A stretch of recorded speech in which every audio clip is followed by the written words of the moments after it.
Halo para sahabat Suyanto.id, kita ketemu lagi dalam proses berbagi pengetahuan dan belajar sepanjang hayat di channel Suyanto.id. Kali ini kita berbahagia ketemu dengan pakar penelitian kualitatif Dr. Yuli Rahmawati, dan tema kita hari ini adalah tetap teknik pengumpulan data. Kita sapa dulu Ibu Dr. Yuli Rahmawati. Assalamualaikum Bu Yuli. Waalaikumsalam warahmatullahi wabarakatuh, Pak Yanto. Apa Ya, kabar? baik, alhamdulillah. Saya suka lega mendengar bahwa banjirnya sudah mereda di Jakarta. Iya, Jakarta. Tapi karena banjir jadi Yuli mencintai bebek air ya. Ya, kita hari ini masih dalam tema teknik pengumpulan data, yaitu yang disebut dengan inquiry apa yuk? Naratif inquiry. Jadi nanti kalau di bahasa Indonesia jadi inquiry naratif ya, nggak pas juga. Ya, dalam bahasa aslinya naratif inquiry. Mungkin di Indonesia kan inquiry naratif. Inquiry yang sifatnya adalah menarasikan mungkin seperti itu. Tapi apa yang terjadi, marilah kita lihat, kita dengarkan apa yang akan disampaikan oleh Ibu Yuli ini nanti. Ayo, mari.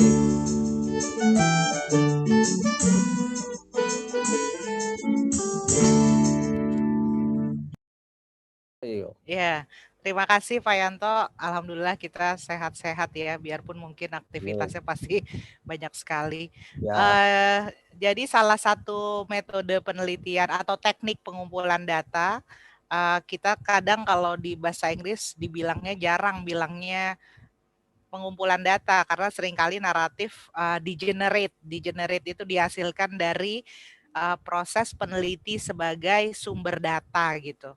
Jadi naratif inquiry itu proses memperoleh informasi gitu ya, tergantung tujuan penelitian melalui cerita, melalui narasi gitu. Nah, memang ini agak beda dan banyak digunakan di penelitian naratif, di naratif research. Jadi naratif inquiry kalau di Handbook of Qualitative Research Denzin and Lincoln itu bareng dengan interview, observasi gitu, kemudian dokumen analisis, setelah itu nanti ada bahasan, malah itu nomor 1 di Handbook of Qualitative Research, naratif inquiry itu nomor 1 dalam teknik pengumpulan data. Jadi seperti storytelling, Pak Yanto menceritakannya seperti storytelling. Nah nanti kita akan bertanya nih siapa yang menceritakan gitu. Nah sebagian besar yang menceritakan itu memang peneliti yang meneliti, tapi bukan berarti yang kita teliti juga tidak bisa menceritakan. Jadi dia bisa bercerita, kemudian kita yang melakukan inquiry dan menarasikannya kembali gitu. Nah saya kadang menulis langsung apa yang ditulis partisipan, kemudian nanti di member checking, atau apa yang diperoleh dari partisipan saya narasikan lagi di naratif inquiry. Jadi ada dua hal yang bisa kita lakukan, dari kita sendiri peneliti atau dari partisipan gitu. Itu Pak Yanto tentang naratif inquiry. Jadi kalau begitu ceritanya, naratif inquiry ini seolah-olah kok seperti hidden kurikulumnya pengumpulan data. Ini kan tidak bisa bersendiri-sendiri, tapi itu barengan. Mungkin dengan interview, iya. mungkin dengan pengumpulan data yang lain seperti dokumen, itu apa bisa di dokumen tidak ada. Nah iya, jadi misalnya saya mau meneliti mungkin misalnya saya mau meneliti seorang anak yang jenius ya. Kemudian selain saya wawancara dia menulis juga, mungkin diary, jurnal, refleksi dan sebagainya. Kemudian setelah semua sumber data itu terkumpul, saya bisa melakukan naratif inquiry, itu bisa seperti itu. Jadi digabung-gabung dulu. Jadi makanya di handbook buku itu salah satu yang dominan sih interview. Kan kadang misalnya saya nanya Pak Yanto, misalnya nanya Pak Yanto gimana sih ceritanya bisa jadi dosen waktu itu, kan Pak Yanto tuh cerita. Tapi kan Pak Yanto nggak nulis. Nggak nulis. Jadi karena Pak Yanto tidak menulis itu sebagai refleksi, bercerita, bisa jadi apa yang diceritakan Pak Yanto itu saya langsung jadi transkrip, kemudian jadi naratif inquiry. Tapi ini harus di-leading dengan baik karena harus ada refleksi. Jadi misalnya saya jadi guru karena waktu saya kecil misalnya orang tua saya berharap saya menjadi guru. Dan Pak Yanto harus bilang begini, kita harus mengarahkan Pak Yanto sampai bilang sebenarnya pada dasarnya saya tidak begitu suka menjadi guru. Jadi ada life experience yang harus, jadi bukan cerita poin sejarah saja, tapi harus ada meaningnya apa, karena misalnya tergantung judul penelitian ya, dan ini lebih datanya tuh seringkali lebih kemana-mana, makanya yang interview atau yang nanya tuh harus benar-benar punya skill, takutnya ceritanya jadi kemana-mana. Sama dengan kemarin kita bilangnya critical incident. Jadi misalnya tadi Pak Yanto, judul penelitian saya adalah motivasi menjadi guru. Nah, karena saya menganggap Pak Yanto adalah partisipan key informan yang sukses menjadi guru, jadi dosen, mendidik orang, saya ingin tahu apa sih motivasinya. Nah, karena saya mau menemukan coding, kategori dan sebagainya, berarti kan saya mau ngambil cerita karena ini naratif kan, storytelling. Pak Yanto, kenapa Pak Yanto bagaimana bisa menjadi guru? Kan ada bercerita tuh. Jadi pertanyaannya juga harus tepat. Jadi jangan sampai dia jadi ngejawab yang normatif ya. Kita mau menarik cerita hidup orang itu, life experience. Jadi bahkan kalau di jurnal yang saya tulis itu, kita tuh nulisnya pakai present tense Pak Yanto. Jadi misalnya tulis 2003, I am, apa gitu. Jadi nggak seperti lampau. Tapi seperti kita sedang menceritakan sesuatu yang berjalan itu. Nah, dari cerita Pak Yanto itu misalnya saya ketahui Pak Yanto itu berarti jadi guru, saya coding, saya analisis. Pak Yanto cerita jadi guru karena orang tua. Tapi dalam perjalanannya Pak Yanto itu jadi guru karena dalam hatinya gitu ya udah punya passion dan sebagainya. Nah, itu temuan saya dari satu cerita satu orang. Ya, seperti itu. Pak Yanto udah baca jurnal saya yang misalnya seperti bercerita ya. Itu naratif inquiry. Yang di STM dilempar cicak dan sebagainya itu kan cerita cuma satu hari ngajar aja, lagi sedang ngajar dilempar cicak gitu. Nah, itu bagian dari naratif inquiry. Ya, jadi sekali lagi ketika membuat naratif inquiry harus taat azas bahwa tetap istiqomah kepada tujuan dan risetnya. Iya, nanti kemana-mana. Misalnya Pak Yanto jadi cerita, saya punya sawah segala macam kan, jadinya kemana-mana gitu. Jadi benar-benar dan harus reflektif. Makanya kita harus tahu scene sama plot-plot cerita orang itu. Gitu. Wah luar biasa ya. Seperti kayak nulis skenario drama aja yuk. Iya benar. Nah susahnya adalah menentukan critical incident. Hidup kita selama 40 tahun, 30 tahun, kan selalu ada titik balik hidup seseorang. Iya. Nah misalnya Pak Yanto mengangkat kasus apa? Mengangkat kasus anak yang hidup di dunia negara, misalnya gitu. Cari cerita dalam kehidupan dia yang membuat dia menyadari bahwa dia adalah gabungan dari berapa budaya gitu. Kayak saya suka cerita, saya itu orang mana ya gitu. Bahasa Jawa nggak bisa, bahasa itu adalah bagian reflektif cerita. Misalnya ketika kakek saya datang, saya ceritakan di jurnal juga. Ketika kakek saya datang, saya nggak bisa bahasa Bima gitu. Itu adalah critical incident. Nah, itu harus diingat-ingat. Diingat-ingat dalam hidup itu mana ya kejadiannya gitu. Lalu dari situ ketika ada pernyataan saya nggak bisa bahasa Bima, lalu diprobing Yulia, mengapa? Iya. Kemudian kok sampai nggak bisa bahasa Bima? Misalnya orang tua saya di rumah itu tidak pernah mengajarkan, orang tua saya itu tidak mengenalkan misalnya gitu. Nanti harus ada teorinya juga. Ini juga konstruk naratif pakai teori juga. Jadi misalnya orang anak yang hidup di beberapa budaya dia akan menjadi hybrid culture misalnya.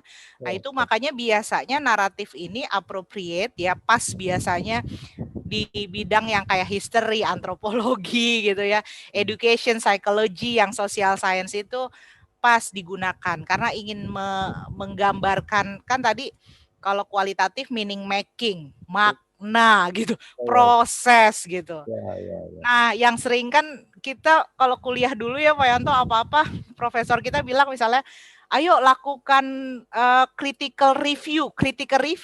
Rasanya itu buku udah bagus kok suruh dikritisi gitu. Itu adalah proses awal naratif inquiry karena kita diminta berpikir kritis tadi, mengkritisi hidup kita atau mengkritisi hidup orang lain tadi sebagai sebuah narasi. Ya, ya paling tidak walaupun buku sudah baik, mungkin kita harus mencari di mana critical accident-nya itu, Julia. Iya. Iya, karena dengan banyak, ya itu tadi saya bilang, seorang kan hidup jangka waktunya lama. Tidak semua kejadian hidupnya itu relevan dengan penelitian, fokus penelitian kita kan. Gitu. Nah, nanti ada keabsahan data yang Pak Yanto misalnya tanya ke saya gini, Yul, itu kan kamu cerita waktu kakek kamu datang itu kamu kecil, kok kamu nyeritainnya sekarang, saya nggak percaya gitu. Nah, di keabsahan data ada namanya verisimilitude. Nah, verisimilitude itu artinya kayak very similar gitu. Jadi nggak exactly the same, tapi kita tahu itu memang the truth yang disampaikan. Kita bisa menyampaikan itu adalah kebenaran, tapi memang percakapannya kan nggak exactly sama titik poinnya ya, tapi meaningnya, critical poinnya dapat gitu. Wah, luar biasa ya. Jadi kita harus bisa melihat konteks dari apa yang terjadi itu, Yul. Iya. Nah, yang tadi kembali ke critical itu, Pak Yanto, saya dulu pertama kali diminta critical buku misalnya atau jurnal, rasanya ini kan yang nulis profesor udah bagus banget, apa yang dikritisi gitu. Rasanya kita tidak percaya dengan diri sendiri. Nah, itu sebenarnya challenging pertama untuk naratif inquiry. Kita tidak merasa cerita yang kita ceritakan sebuah kebenaran karena kita merasa itu kan cuma saya aja yang ngalamin, tapi coba deh ketika diceritakan biasanya malah bisa kita kalau di kuantitatif bilangnya generalisasi. Misalnya saya cerita saya itu masuk UNJ nggak punya motivasi jadi guru selama 4 tahun gitu. Terpaksa masuk UNJ karena disuruh orang tua gitu, karena mau jadi guru, orang tua saya guru gitu. Itu kalau saya ceritakan dan saya ceritakan di jurnal, mahasiswa saya baca langsung gini, Bu kok sama sih Bu? Nah itu namanya kalau di kuanti sejajar dengan generalisasi. Ya, kalau misalnya di di kualitatif namanya keabsahan datanya namanya pedagogical thoughtfulness. Jadi membuat orang berpikir, oh iya benar juga ya gitu. Oh, pedagogical thoughtful. Iya, thoughtfulness. Jadi orang berpikir, oh iya benar ya, entah aspek pedagogi, entah faktor-faktornya itu benar juga terjadi kepada saya. Saya itu nggak mau jadi guru gitu. Nah itu yang harus kita bangun, confidence. Bahwa kita bisa jadi sumber data. Ya, Jul, kalau di naratif inquiry ini, kan kalau nggak hati-hati sebagai pembimbing misalkan saja, mahasiswa kan bisa making story, membuat naratifnya. Iya. Bisa kan? Itu kan masalah kalau ada seperti fabrikasi misalkan itu, bisa nggak itu kira-kira? Ya, bisa sekali. Tapi kan tadi kita ini ya kalau profesor saya bilang ya, sumber data yang kita punya kan banyak ya, tidak hanya naratif inquiry tadi gitu. Jadi kalau naratif inquiry biasanya naratif research kan ada lagi namanya di dalam penelitian naratif research atau di dalam penelitian etnografi ada lagi namanya auto etnografi, Pak Yanto, metodologi ya. Yang diri sendiri jadi data, jadi partisipan itu. Nah, diri sendiri jadi partisipan itu life story-nya sepanjang penelitian tuh jalan. Jadi kalau nggak nyambung tuh kelihatan sekali. Mungkin kalau yang belum biasa kayaknya nih nyambung kemana. Misalnya dia kan namanya cerita nggak bisa terus dikarang ya, kecuali dia udah expert bikin skenario mungkin ya gitu. Jadi itu kelihatan dia, kok kamu di sini menyampaikan ini, makanya nanti ada member checking. Makanya keabsahan data kualitatif tuh sangat sangat banyak ya Ya, tekniknya. Saking banyaknya sumber perspektif yang harus digali gitu. oke. Oh, Mm-mm. luar biasa. Kalau di bobot yuk, Mm-mm. bobotnya yang paling tinggi apa ya? Atau memang nggak ada, tergantung kebutuhan dan Misalnya, tergantung makna yang ingin dicapai. Misalkan narrative inquiry dengan interview, kemudian dengan catatan yang dikumpulkan oleh peneliti, itu yang mana bobotnya sebagai data? tergantung ininya, tergantung metodologi penelitiannya. Jadi Hmm. kalau misalnya Pak Yanto udah bilang saya menggunakan narrative research, saya menggunakan auto etnografi, nggak ada pilihan. Narrative inquiry nomor 1. Oke. Oh, Ya. Nah, pertanyaan interview cara nanyanya juga gini misalnya, coba ceritakan pengalaman kamu ketika melakukan fieldwork gitu. Coba hubungkan contoh metode pembelajaran ini dengan hal yang paling kamu ingat ketika menjadi siswa gitu. Kita tuh harus pinter oh, apa fasilitasi critical incident tadi gitu. oke. Ya, jadi anu ya, harus seperti misalkan andai kata polisi nggak bisa tiba-tiba kamu nyopet ya, nggak bisa ya. Iya, Nggak karena bakal memang dan biasanya yang diceritakan orang ini kalau pakai brain based learning ya, maksudnya teori itu kan yang paling mudah diceritakan orang adalah yang long term memory. Nah, makanya di narrative inquiry biasanya yang keluar tuh yang long term, yang dia ingat masa kecil segala macam gitu. ya, ya, ya. Yang terngiang-ngiang Yul. Terngiang-ngiang. Jadi kayak Pak Yanto nih misalnya udah sampai profesor, itu banyak banget pengalaman hidupnya. Saya tanya aja, misalnya saya bikin tulisan tentang leadership. Nah, Saya tanya Pak Yanto, misalnya saya udah baca teori-teori leadership gitu. Pak Yanto ceritain cerita misalnya gitu, saya udah bisa ngaitin tuh, oh nih Pak Yanto berarti masuk klasifikasi ini, kayak gitu. oke. Makanya jangan blank juga kalau nanya naratif, main kemana-mana cerita-cerita itu jadi nggak bermakna. Ya. Tapi kan ada bahaya juga Yul ya, Oh ketika iya, mau mengadakan narrative inquiry, tapi menggunakan frame terhadap teori tertentu. Itu bisa terjadi nggak itu? ya jadi makanya biasanya yang dipakai ke partisipan kita selalu bilang unstructure. Nggak Hmm. boleh terstruktur. Ya, Jadi diusahakan supaya jadi gini, percuma dia cerita banyak cerita tapi nggak critical incident dan nggak meaningful. Jadi misalnya Pak Yanto cerita banyak insiden tapi saya nggak bisa ini oke. kayak jadi makanya kalau baca artikel saya ini kan kecil banget.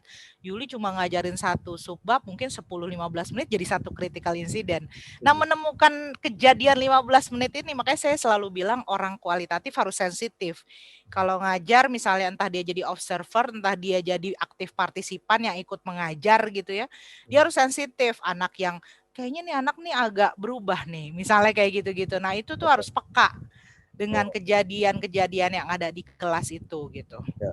Biasanya eh, narrative inquiry itu bisa dilakukan apa person to person kepada kelompok kepada apa yuk yang Oh, biasanya person, Pak.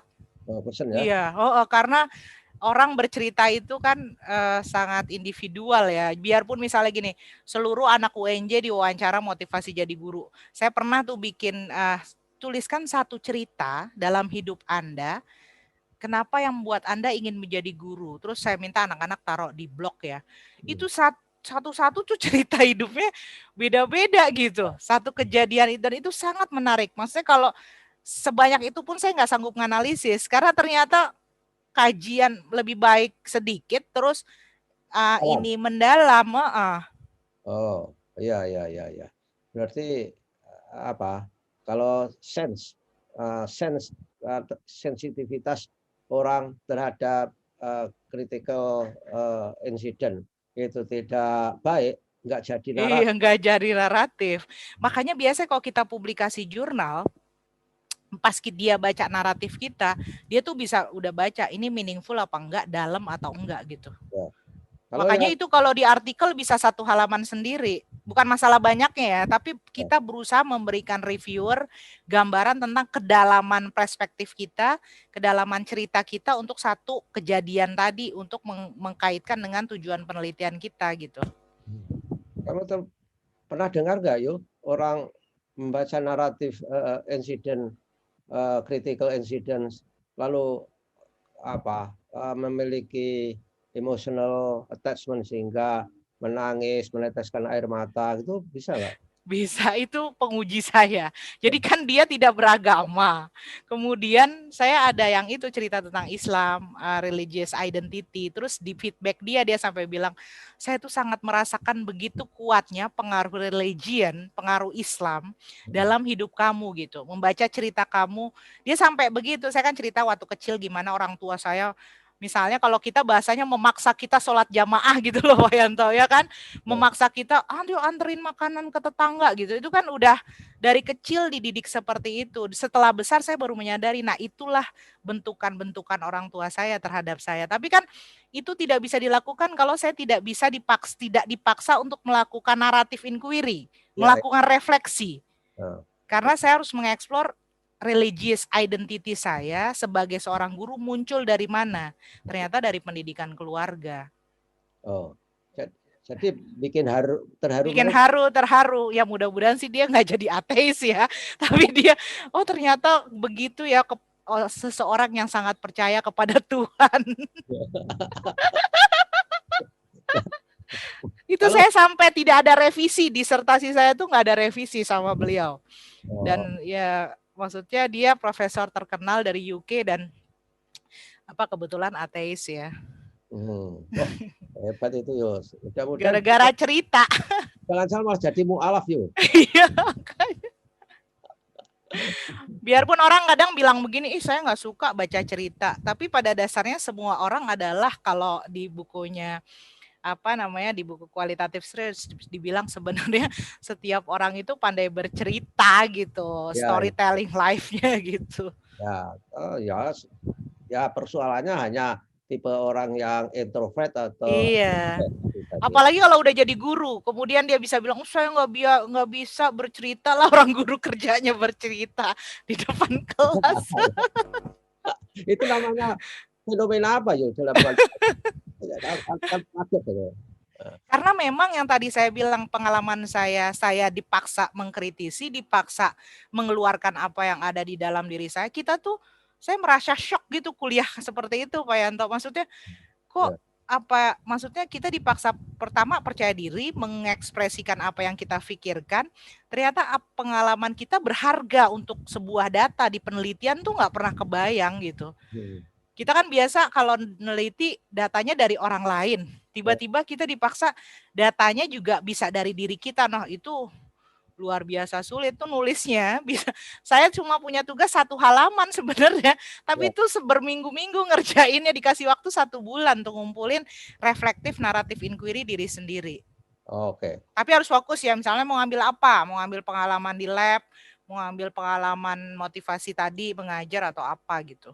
Oh, tapi pernah nggak orang yang menulis reflective inquiry misalkan saja, itu melibatkan perasaannya sehingga mengganggu objektivitas, itu mungkin nggak ya?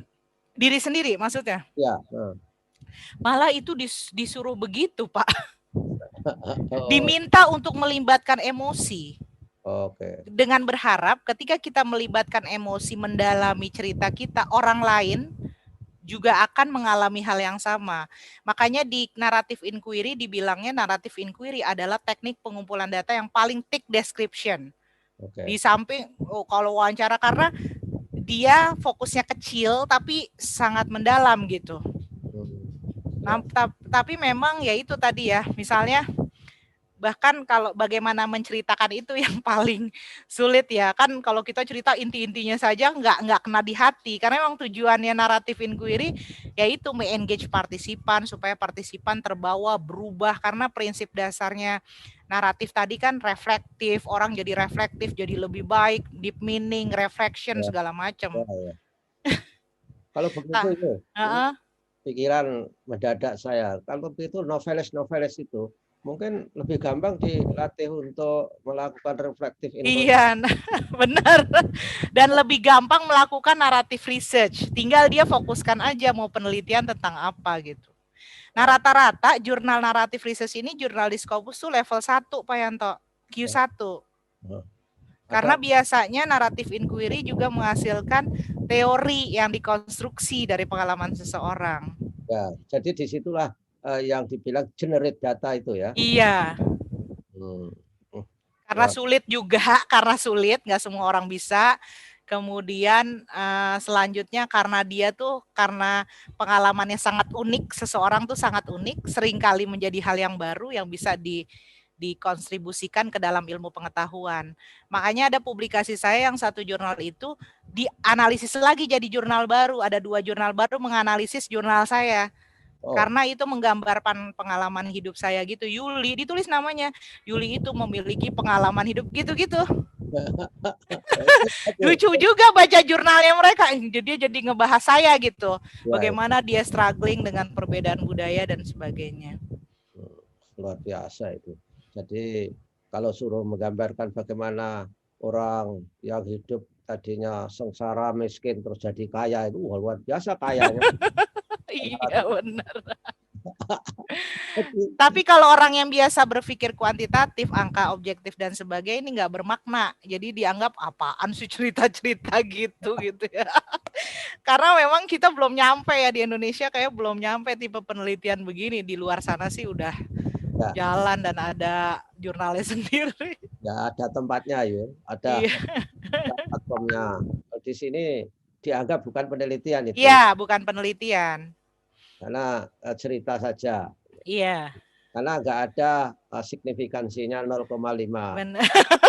Dan tidak bisa digeneralisasi karena setiap individu unik. Ya, biasa, saya juga kagum itu dengan orang-orang yang bisa membuat naratif yang kalau dibaca enak, bisa membagi. Iya, benar. Saya membaca novel misalnya. Novel yang siapa ya? Laskar Pelangi itu siapa itu? Yang ngarang iya, kok jadi lupa sih. Andrea Hirata ya. Andrea Hirata.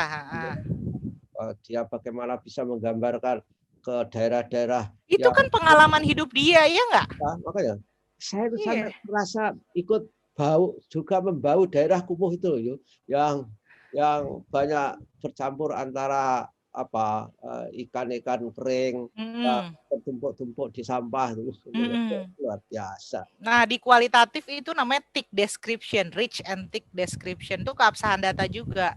Semakin rich dan thick description ya, bukan berarti banyak ya, tapi rich. Kaya dan thick itu juga bukan berarti banyak lagi-lagi, tapi kebermaknaannya dalam itulah semakin. Makanya kalau sebagai penguji ditanyanya gini Pak Yanto kita, misalnya menurut Anda merasakan nggak apa yang dialami kayak gitu pertanyaannya. Soalnya nggak pakai angka. Kau coba deh jadi penguji kualitatif, mau lihat reliabilitas nggak bisa. Harus pakai feeling. Misalnya, dia ada praksisnya nih. Dia bener nih. Kalau member checking kan masih bisa, kamu member checking ke siapa saja bisa. Tapi kalau merasakan refleksi, pedagogical thoughtfulness, verisimilitude dan sebagainya nggak bisa. Itu kalau jadi penguji itu kita nulis narasi itu bahwa saya merasakan keabsahan data yang bla bla bla bla, merefleksi kayak gitu jadi pengujinya. Oke, nanti saya tanyakan Jul kalau saya nguji.